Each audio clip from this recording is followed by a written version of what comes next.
In this and the next few videos, we're going to look at defining your project with precision. To use a very simple metaphor, if your project is a building, the definition is the foundations. Get this wrong and your building will almost certainly sink into the sand.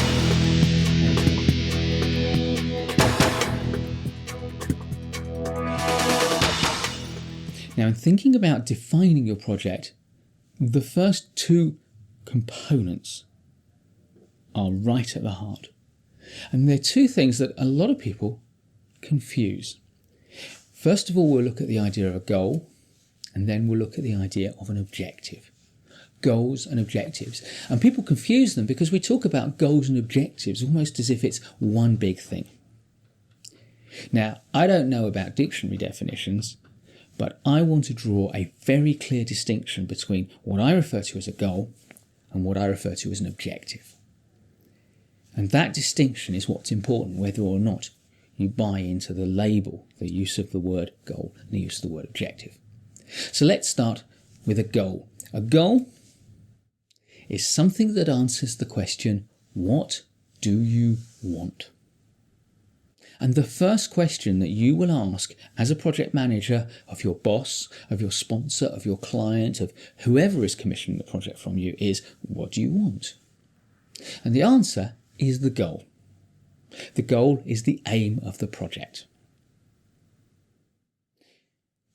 Objectives are slightly different because objectives set constraints or boundaries on what success needs to look like. Yes, we need to achieve the goal, but are there any other constraints? Are there any other boundaries that we can set that say whether we've achieved the goal as well as we possibly could? So objectives answer the question, how do you want it?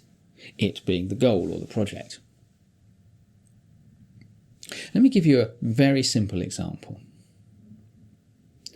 If I said that our nation commits before the end of the decade to put a man on the moon and return him safely to Earth, which is pretty much what Kennedy said in 1961, then the goal is clear, to put a man on the moon.